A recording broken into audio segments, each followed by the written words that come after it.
안녕하세요. 영화사 연구자 박경진입니다. 1980년대 말 한국 영화계에는 기존과 다른 문제의식, 새로운 미학을 선보인 감독들이 등장했습니다. 이 감독들이 주도한 한국 영화의 변화를 코리안 뉴웨이브라고 하는데요. 오늘은 코리안 뉴웨이브의 기수 박광수 감독에 대해 이야기해볼까 합니다. 1988년 데뷔한 박광수 감독은 한국 현실사회의 이면과 잊혀진 역사의 상흔을 스크린 위에 펼쳐냈습니다. 도심 고층 빌딩 광고탑 페인트공들의 이야기를 다룬 칠수와 만수, 운동권 청년이 피신해 들어간 탄광촌의 이야기를 그린 그들도 우리처럼, 남북분단의 상흔이 남아있는 현대사회를 조명한 그 섬에 가고 싶다, 노동환경 개선을 위해 젊은 생을 분신한 노동자 전태일 소재 영화 아름다운 청년 전태일, 프랑스 천주교인들의 교세 확장 과정에서 벌어진 제주 밀란을 다룬 영화 이재수의 난, 이것이 그의 대표작일 텐데요. 한국 영화의 새로운 흐름을 만들어낸 이 영화들이 스크린 위에 관철되기까지 박광수 감독은 마쿠에서 다양한 도전을 감행했습니다. 기존 충무로 관행에 얽매이지 않고 새로운 영화 제작 시스템을 모색해 나간 것인데요. 박광수 감독이 한국영상자료원에 기증한 자료들과 함께 그 여정을 따라가 보겠습니다. 박광수 감독의 영화 이력은 비제도권에서 시작됐습니다.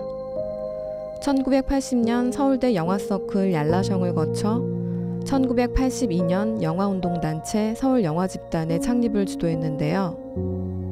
얄라셩과 서울영화집단은 박광수 감독을 비롯해 1990년대 한국 영화계를 이끈 많은 영화인이 배출된 단체이기도 합니다. 이들 단체는 이른바 소형영화운동을 전개해 나갔습니다. 소형영화운동은 35mm 필름 카메라를 사용하는 상업영화에 대한 일종의 대항으로 8mm 필름 카메라를 들고 현실 비판적 주제를 기동성 있게 포착하고자 한 영화적 실험이라고 할 수 있는데요. 이 사진들은 서울영화집단의 단편영화 촬영 현장 모습입니다. 특별한 조명 장비 하나 없이 단촐한 8mm 카메라에 의존한 채 촬영에 집중하고 있는 멤버들의 모습이 인상적입니다. 큰 자본이나 그럴듯한 장비는 없지만 비제도권에서 새로운 영화를 만들기 위해 분투한 그들의 열정이 느껴집니다.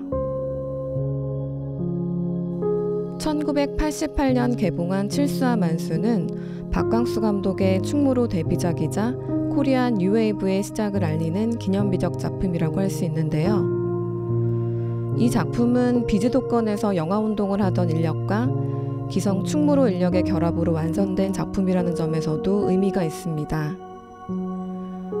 칠수와 만수의 조감독 황규덕, 연출부 김동빈, 신한섭은 박광수 감독과 서울영화집단에서 영화 창작을 함께한 동료들이었습니다. 박광수 감독은 데뷔작의 안정적인 진행을 위해 충무로에서 인정받은 유영길 촬영감독을 섭외했는데요. 박광수 감독과 유영길 촬영감독은 이후로도 3편의 작품을 함께하며 코리안 뉴웨이브의 리얼리즘 영상미학을 완성해 나갔습니다. 칠수와 만수의 성공적인 데뷔 후 박광수 감독은 차기작 그들도 우리처럼을 준비하게 됩니다. 박광수 감독이 기증한 그들도 우리처럼 제작 실무 자료를 살펴보면 아날로그 시대의 시나리오 기획 개발 과정을 생생히 엿볼 수 있습니다.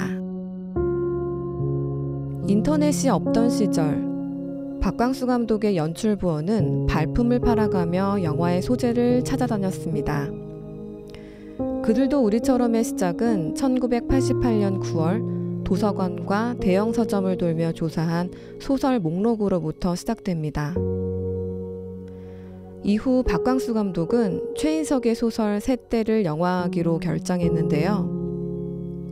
하지만 그의 시나리오 개발은 책상에 앉아 원작을 단순히 각색하는 것에 그치지 않았습니다. 박광수 감독은 연출부와 함께 시나리오의 배경이 될 만한 전국 탄광촌 일대 리스트를 뽑고 그 중에서도 강원도 지역을 채택해 수차례에 걸쳐 현장 답사를 진행했습니다. 또 현지인들의 인터뷰를 통해 영화 스토리를 구체화하는 노력을 기울였습니다. 문헌조사와 현장 취재를 거쳐 박광수 감독과 연출부원들은 저마다 캐릭터 분석문을 작성했는데요. 그중 주인공 한태훈 역에 대한 캐릭터 분석문은 수십 장에 달합니다. 마치 실존하는 인물인 것처럼 주민등록번호부터 혈액형, 별자리, 구체적인 성격까지 세세하게 묘사해 나간 기록이 인상적입니다. 치밀한 캐릭터 설정을 통해 탄생한 한태훈 역은 실제로 문성근 배우가 열연하게 되죠. 시나리오 기획 개발의 마지막 단계는 제목을 확정짓는 일이었습니다. 1989년 9월 내부 토론을 거쳐 4개로 추려진 타이틀 후보군은 다시 일반인을 대상으로 한 전화 앙케이트를 통해 선호도가 조사됐습니다. 20대에서 40대까지 일반인 남녀를 대상으로 진행한 설문에서 압도적인 지지로 그들도 우리처럼이 최종 타이틀로 채택되었습니다. 박광수 감독의 꼼꼼한 자료조사와 현장 취재로 완성된 그들도 우리처럼은 한국 영화의 리얼리티를 한 단계 끌어올렸다는 평가를 받게 됩니다. 그 섬에 가고 싶다는 박광수 감독이 1993년 설립한 영화사 박광수 필름의 첫 작품입니다. 박광수 감독은 베를린 리포트 이후 기존 영화계의 자본과 구조가 영화의 예술성보다 상업성을 쫓게 만드는 것의 한계를 느껴 직접 영화사를 설립하게 됐는데요. 이때부터 그는 자신이 만든 영화를 다시 독립영화라고 호명하고 충무로 토착자본에서 벗어나 독자적인 제작비 조달 방식을 모색해 나갑니다. 박광수 감독은 당시로는 이례적이었던 대기업 자본의 유치를 시도하게 되는데요. 1990년대는 비디오 판권 사업에 뛰어든 대기업들이 충무로의 새로운 자금 출처로 떠오르고 있었습니다. 당시 삼성의 자회사 삼성라이센스 역시 충무로의 새로운 인력을 중심으로 투자 대상을 모색하고 있었는데요. 양측의 회의록을 보면 박광수 감독 측은 정부의 직배 허용 이후 기존 영화사의 영화 제작 의욕이 상실돼 창작자 입장에서 새로운 제작 파트너가 필요하다는 점을 호소했고, 이에 삼성은 적극적인 지원을 약속하며 박광수 감독 작품에 투자를 결정하게 됩니다. 이후 영화사 박광수 필름 운영과 그 섬에 가고 싶다의 제작은 본격적으로 활기를 띠게 됩니다. 박광수 감독은 영화의 제작 발표회를 공개적으로 개최했는데요. 국내외 다양한 문화계 인사들을 초청해 독립영화의 새로운 활로 개척 방안을 모색하는 심포지엄을 함께 진행하기도 했습니다. 1995년 개봉한 아름다운 청년 전태일은 노동자 전태일의 분신한 거를 소재로 한 영화입니다. 이 영화는 제작 당시 노동운동이라는 무거운 소재로 제작비 확보에 난항을 겪었습니다. 이를 타개하기 위해 박광수 감독은 한국 영화 최초로 국민모금 운동을 전개해 화제를 모았는데요. 인터넷 뱅킹도 없던 시절 과감하게 시도한 국민모금 운동을 통해 약 8,000명의 국민모금액 2억 5천만 원을 확보하게 됩니다.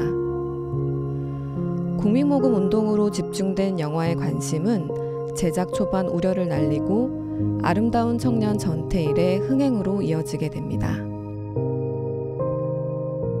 1999년 개봉한 이재수의 난은 최초의 한불 합작 영화, 최고 수준의 제작비, 대규모 인원이 참여한 대작 등 제작 단계부터 다양한 수식어로 화제를 모은 영화였습니다. 당시 영화 예산서를 보면 당초 순수 제작비를 20억대 초반으로 계획했던 것을 알 수 있습니다. 영화 개봉 후 보도된 여러 언론 기사에 따르면 이재수의 난 최종 순수 제작비는 30억 원대로 파악되는데요. 이는 1998년 당시 한국 영화 평균 순제작비의 2.5배를 웃도는 비용이었습니다. 박광수 감독은 막대한 제작비 마련을 위해 영화 기획 단계부터 해외 자본 유치를 적극 검토했는데요. 팩스 서신을 통해 각국의 영화 배급사, 문화예술 관련 단체 등과 접촉한 노력의 흔적을 엿볼 수 있습니다. 최종적으로 프랑스 제작사가 합류해 이제수의 나는 최초의 한불 합작 영화라는 타이틀을 얻게 됐습니다.